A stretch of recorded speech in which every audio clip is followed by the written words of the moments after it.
In this land, survival is not negotiated. It is enforced. Heat, distance, and scarcity operate as a single system, measuring every movement with indifference.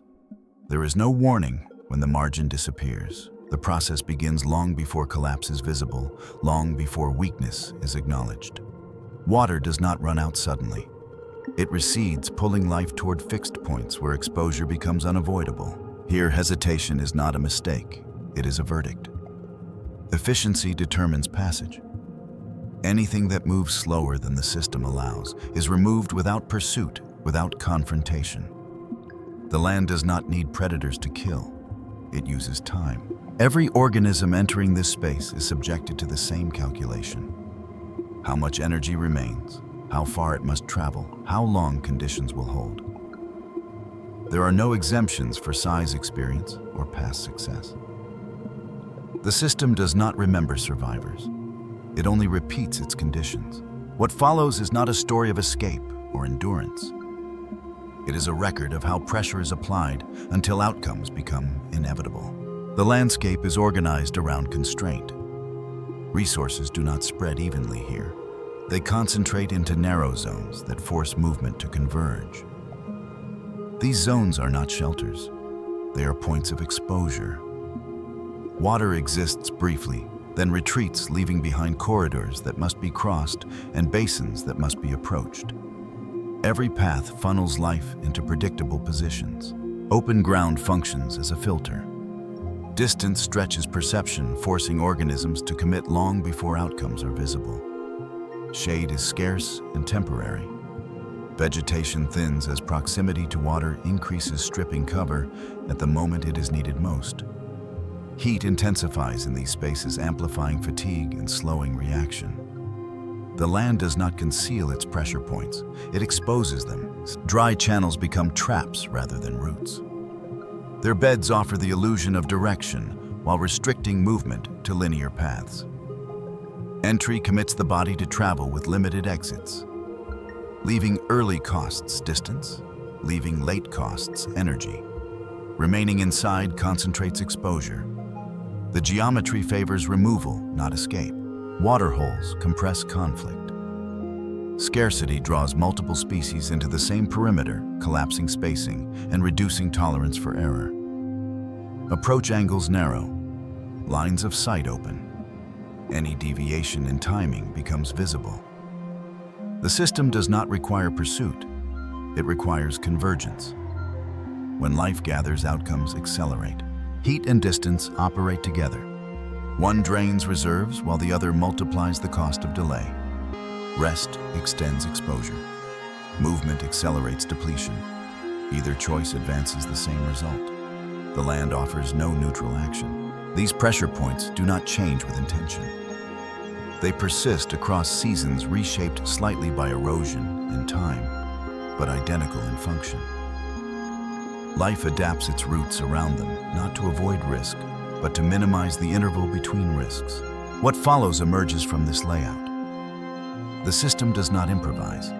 It channels movement into places where efficiency is tested and excess is removed. The result is predictable, repeatable, and indifferent to who arrives first. There are no individuals here, only functions. Movement divides into two systems that occupy the same space under different constraints. One system advances by detection and timing. The other survives by reduction, reducing visibility, reducing exposure, reducing the number of decisions that must be made under pressure.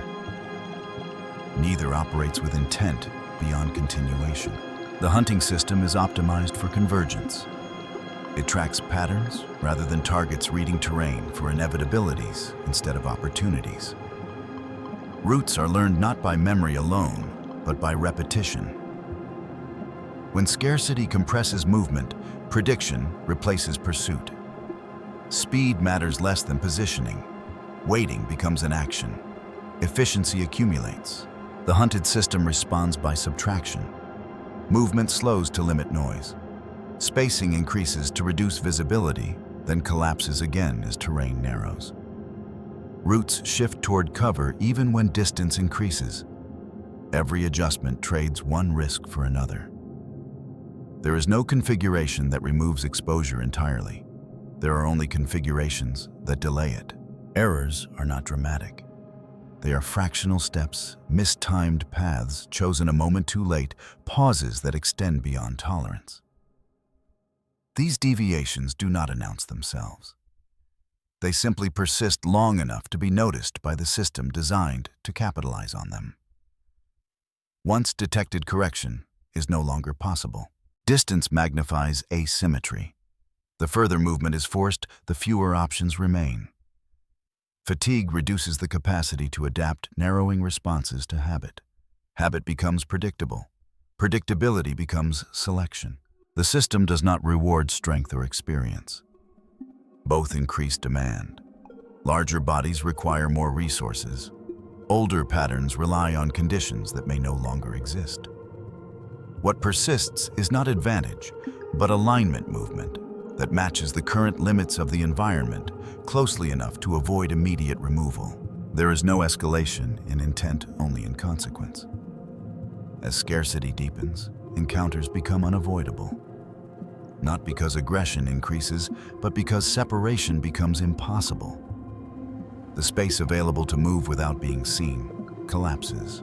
From this point forward, survival is not negotiated between hunter and hunted. It is mediated by the system that contains them both. Outcomes follow from alignment or misalignment with constraints that do not adapt. They only repeat. Violence does not arrive here as an event. It exists as a condition. Movement unfolds under constant surveillance imposed by terrain heat and scarcity. The system does not pause between outcomes. It maintains pressure evenly, allowing removal to occur without disruption. Predatory movement follows established corridors. These routes are not chosen for speed, but for inevitability. Patrols align with choke points where passage is constrained. Narrow crossings open flats between cover the margins of dry channels. Time replaces pursuit. Presence replaces chase. The system advances by occupying positions where convergence will occur. The hunted system responds with continuous alertness. Heads lift and lower in rhythm with movement. Spacing adjusts moment by moment, expanding where cover permits, compressing where exposure demands cohesion. There is no rest state. Stillness increases detection. Movement increases depletion. Either choice maintains risk. Heat enforces compliance. It limits acceleration and shortens recovery windows, flattening responses into predictable ranges. The body cannot exceed certain thresholds without incurring irreversible cost. The system uses these limits to standardize outcomes. Variance collapses. Extremes are removed. Daily cycles repeat without escalation. Morning offers marginal efficiency quickly exhausted. Midday imposes maximum exposure, forcing either withdrawal into minimal shade or continued movement under penalty. Evening extends motion into reduced visibility, trading heat for error. Night cools surfaces, while stiffening joints, narrowing the next day's capacity. Each phase applies pressure differently, but the aggregate remains constant. Encounters occur without announcement. Detection precedes contact by minutes or hours, often unnoticed by the hunted system. A line of movement intersects a patrol path. A pause aligns with a line of sight. These intersections do not require intention. They are produced by geometry. Most outcomes are small and cumulative. A brief separation reduces cohesion. A delayed crossing increases exposure. A longer pause draws attention. None are terminal alone. Together they establish patterns that the hunting system exploits without urgency. Waiting is sufficient. Loss is expected and absorbed. When removal occurs, the surrounding movement adjusts instantly. Spacing closes. Routes shift marginally. The system continues with reduced density, not reduced pressure. The baseline remains violent, not because aggression increases, but because constraints persist. This stability is deceptive. It suggests equilibrium where none exists. The system is not balanced. It is selective. It maintains conditions that allow removal to occur regularly without exhausting itself. Violence is not concentrated into moments. It is distributed across time. Nothing here indicates escalation yet. There is no surge, no collapse, no visible tipping point. The system functions as designed, applying uniform constraints and allowing outcomes to resolve quietly. Survival within this state depends on minimizing deviation from the narrow band of acceptable movement. That band will not widen. It will contract. The contraction begins with absence rather than loss. Water does not disappear all at once. It withdraws unevenly, breaking continuity and forcing movement into narrower paths. What once allowed dispersion now demands convergence. Routes that permitted spacing collapse into shared corridors. The system tightens without changing its shape. As surface water recedes, access points harden. Shallow basins empty first, then channels that once held seepage late into the cycle. What remains is intermittent and brief. Entry windows shorten. Departure costs increase. Every approach compresses time, exposing movement to detection for longer intervals. The system benefits from delay. Food follows the same pattern. Vegetation concentrates near remaining moisture, thinning elsewhere. Grazing paths intersect. Feeding slows movement at the precise locations where visibility is highest. The trade-off is unavoidable. Replenish reserves and risk exposure, or preserve distance and accept depletion. Either choice advances selection. Competition intensifies without escalation. There is no increase in aggression, only proximity. Multiple movements overlap in the same space, reducing tolerance for error.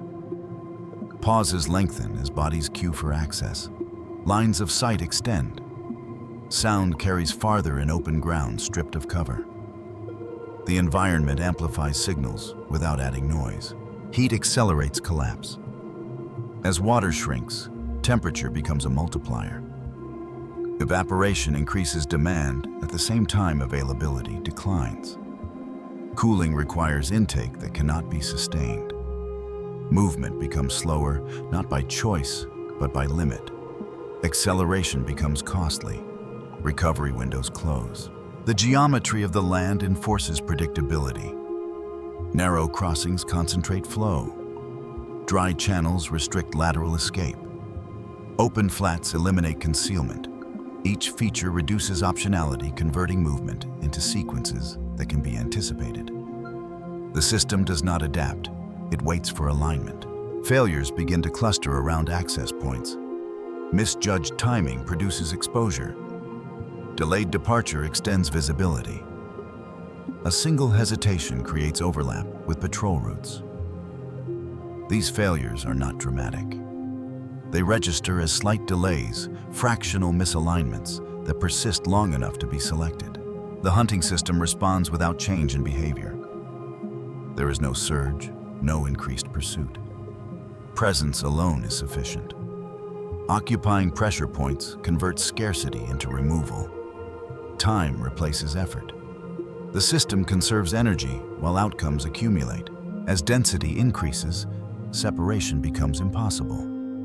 Spacing collapses into minimal distances dictated by terrain. Movement synchronizes unintentionally, reducing randomness.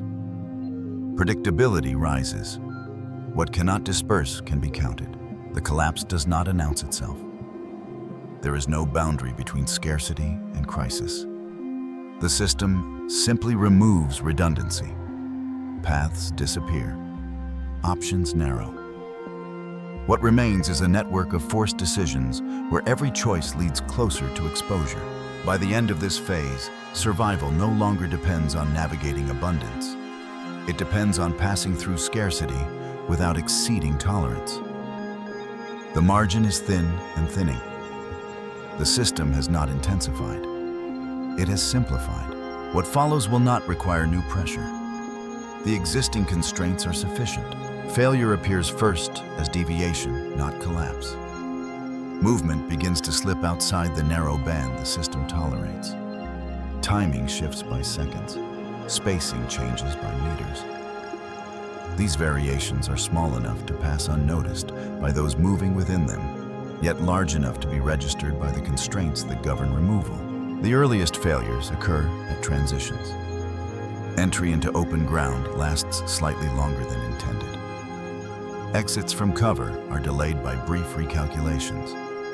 A pause meant to conserve energy extends just enough to overlap with exposure windows. None of these actions are incorrect in isolation. They become errors only because the system has reduced the margin for correction to near zero. Detection does not require pursuit. Lines of sight intersect naturally at pressure points. Sound carries across hardened surfaces. Movement aligns unintentionally with patrol routes that have existed long before the collapse began. The hunting system does not react. It receives. Presence is sufficient. Outcomes resolve without escalation. Separation becomes terminal. When spacing widens beyond what terrain allows, reconvergence costs time that cannot be afforded. Distance magnifies weakness. A lag of moments becomes a lag of meters. Meters become isolation. Isolation converts exposure into removal. The process is sequential and quiet. Early losses do not disrupt flow. The surrounding movement compresses closing gaps automatically. Routes shift marginally, not to avoid danger, but to maintain continuity. Density increases. Pressure redistributes. The system absorbs loss without adjustment. Errors cluster around fatigue. As reserves diminish, decision-making simplifies. Routes favor familiarity over verification. Habit replaces assessment. Habit becomes predictable. Predictability aligns movement with the same pressure points repeatedly. The system does not need to learn quickly. Repetition does the work. Environmental features amplify these failures. Dry channels trap movement into linear paths where exits are limited. Open flats extend exposure beyond tolerable intervals. Narrow crossings force queuing that collapses spacing. Each feature converts minor delay into cumulative risk. There is no singular moment of realization. Those moving within the system do not perceive a threshold being crossed. They experience continuity movement, pause movement until continuity ends. Removal occurs between actions, not during them. The hunting system remains unchanged. It neither accelerates nor diversifies. Its advantage lies in constancy. By occupying positions where failure must pass, it allows selection to proceed without expenditure. Time and geometry replace effort. As failures accumulate, resilience declines. Recovery windows close. Errors that could once be absorbed now persist. The band of acceptable movement contracts, further excluding patterns that previously passed unchallenged. Survival becomes conditional on near-perfect alignment. This phase marks the transition from scarcity to consequence. The system has demonstrated that deviation will be removed. What remains is movement under the knowledge implicit unspoken that tolerance has ended. The pressure does not increase. The cost of error does. From here, adaptation must occur faster than depletion. For most, it will not. The system does not respond with urgency. It responds with refinement. Patterns established through repeated movement become data, and data reduces uncertainty. Routes are no longer simply corridors. They are sequences with probabilities attached. Where convergence occurred before, it will occur again. Where delay produced exposure, delay will be repeated. Learning here is not cognitive. It is statistical. The hunting system benefits first. Without increasing effort, it adjusts positioning to align with the most frequent paths of passage. Presence shifts by meters, not kilometers. Waiting replaces searching. Time spent stationary increases while effectiveness rises. The system learns where movement cannot avoid passing and occupies those positions consistently. The hunted system adapts by compression. Routes shorten. Detours are avoided even when they offer temporary cover. Movement favors direct lines that reduce time spent exposed, accepting increased visibility in exchange for reduced duration. Spacing tightens to preserve cohesion, then loosens where terrain briefly permits. These adjustments reduce immediate risk while amplifying predictability. Adaptation carries cost. Direct routes intersect pressure points more reliably. Compressed spacing increases detection once exposure occurs. Reduced detours eliminate variability that once disrupted prediction. Each improvement in efficiency removes randomness. The system rewards efficiency by making outcomes easier to anticipate. Timing becomes critical. Entry windows narrow as heat intensifies and resources recede. Movement must align precisely with brief intervals of reduced exposure. Arriving early extends visibility. Arriving late overlaps with patrol presence. Synchronization failures compound quickly. The margin for correction vanishes. Environmental features accelerate learning. Dry channels channel movement repeatedly through the same geometry. Open flats expose the same sightlines at the same angles. Narrow crossings enforce the same sequence of approach, pause, and departure. Repetition ingrains expectation. Expectation becomes control. Losses now occur with greater regularity, but still without spectacle. Removal follows alignment with learned patterns rather than sudden error. The system does not need deviation to act. It requires consistency. When movement becomes reliable, selection becomes efficient. The hunted system attempts variability. Routes shift slightly. Timing is altered by minutes rather than seconds. These changes provide temporary disruption, but they are constrained by the same terrain. Variability collapses back into familiar paths as fatigue accumulates. Innovation requires energy. Energy is depleted. As adaptation proceeds, the system reaches asymmetry. One side benefits from accumulated information without expenditure. The other spends energy to reduce risk, and in doing so, increases predictability. The imbalance widens. Density increases further as resource access points diminish. Multiple movements overlap in space and time, reinforcing patterns rather than dispersing them. Competition for access compresses schedules. Waiting becomes unavoidable. Waiting increases exposure. Exposure feeds learning. There is no escalation in force. The system does not require it. It relies on convergence between learned patterns and fixed constraints. When these align, outcomes are resolved without pursuit. By the end of this phase, survival no longer depends on reacting to immediate threats. It depends on whether adaptation can outpace depletion while remaining unpredictable within a space that limits unpredictability. For most, it cannot. The system has learned enough. From here, removal becomes less dependent on error and more on inevitability. What remains is saturation, when every path carries known cost and every adjustment feeds the same outcome. Saturation is reached when movement no longer produces variation. Every route intersects a known constraint. Every timing window overlaps with presence. The system does not close in, it fills the space. What once functioned as options now function as confirmations. Paths that allowed partial concealment have eroded into exposure corridors. Detours extend distance beyond tolerance. Direct routes shorten travel but amplify visibility. The distinction between safer and faster collapses. All movement carries equivalent risk, not because danger has increased, but because separation from it has ended. Density peaks around remaining access points. Entry sequences repeat with minor deviations that no longer matter. Approach angles are limited by terrain. Waiting times extend. Departures align with the same lines of sight. The system benefits from repetition without adjustment. Presence is already positioned where outcomes will pass. Heat eliminates timing advantages. Early movement exhausts reserves before arrival. Late movement overlaps with established patrol cycles. Midday compresses action into narrow intervals that concentrate exposure. Night offers cooler surfaces but degrades coordination, increasing error rates. Each phase removes a different form of escape. Together, they leave none. Adaptation loses efficacy.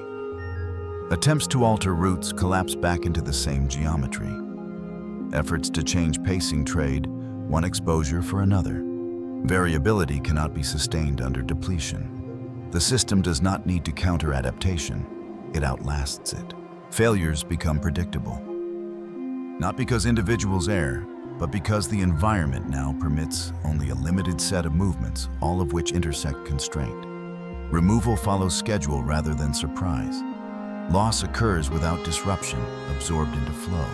The hunting system does not concentrate force. It disperses it. By occupying multiple pressure points simultaneously, it eliminates the need for response. Waiting replaces action. Outcomes arrive on their own. Separation is no longer required for removal. Even cohesive movement becomes detectable when density increases. Cohesion preserves short-term continuity at the cost of visibility. Dispersion reduces visibility at the cost of isolation. The system accepts either outcome. Energy expenditure crosses a threshold where recovery is impossible. Movement continues because stopping ends immediately. Rest extends exposure without restoring function. The calculus simplifies. Motion is maintained until it cannot be. At saturation, survival becomes probabilistic rather than conditional. Skill, experience, and size no longer alter outcomes significantly. Alignment with constraints determines duration, not escape. The system has eliminated margins. This state does not persist indefinitely. It resolves. Resolution is not explosive. It is quiet and sequential. Removal proceeds until density decreases enough to reintroduce variability. The system does not collapse. It cycles. What remains after saturation is not relief, but redistribution. Space opens slightly as movement diminishes. Pressure remains unchanged. The system resets to its baseline, prepared to repeat the sequence when conditions align again. From here, outcomes will occur without further escalation. The decisive phase does not announce itself. It simply begins. Resolution does not arrive as a surge. It unfolds as execution of a process already completed. Once saturation is reached, outcomes no longer depend on interaction. They proceed as a function of alignment. The system has removed uncertainty. What remains is sequence. Movement enters the decisive phase without change in behavior. Routes are followed because alternatives do not exist. Timing is maintained because deviation accelerates depletion. The system does not demand mistakes. It resolves those already embedded in the geometry of movement. Encounters occur without pursuit. Presence intersects passage. Lines of sight overlap with approach angles that cannot be altered. Detection precedes contact by intervals too short to matter. When movement crosses these thresholds, removal becomes immediate. There is no chase, no escalation. Force is applied at the moment efficiency peaks. Bodies fall not from surprise, but from exhaustion intersecting exposure. Heat has already reduced reaction time. Distance has already narrowed response options. The system applies violence where resistance is minimal, conserving energy while maximizing effect. This is not cruelty, it is optimization. Each removal simplifies the space. Density decreases. Remaining movement gains marginal flexibility, but not enough to reverse the sequence. The system does not require total elimination to succeed. It requires sufficient reduction to restore baseline pressure. The decisive events occur in clusters, not because aggression increases, but because convergence has synchronized movement. Multiple outcomes resolve within short intervals, then spacing reopens slightly. The pattern is rhythmic, not chaotic. There is no signal that marks the moment of decision. Those moving within the system do not perceive transition. They experience continuity until continuity ends. Violence occupies the gap between one movement and the next. Scavengers follow without delay. They are not agents of violence, but components of completion. What the system removes, they redistribute. Energy returns to circulation quickly, ensuring nothing accumulates to disrupt flow. After the decisive phase, the environment does not reset conditions. Heat persists. Distance remains unchanged. Scarcity continues. What has changed is density. With fewer bodies moving through pressure points, variability increases slightly. Survival becomes possible again, but only temporarily. The system has not ended the sequence. It has resolved one cycle. The same constraints remain in place, ready to apply pressure when density rises again or resources contract further. Violence here is not an event to be remembered. It is a mechanism that activates when thresholds are crossed. What distinguishes this phase is not intensity, but finality. Once saturation resolves, outcomes are no longer negotiable. Movement either persists or is removed. There is no intermediate state. The land does not mark the moment. It does not remember the bodies that fell or the paths they followed. It preserves only structure. Pressure points remain. Corridors reopen. The system prepares to repeat. What follows is not aftermath, but continuation.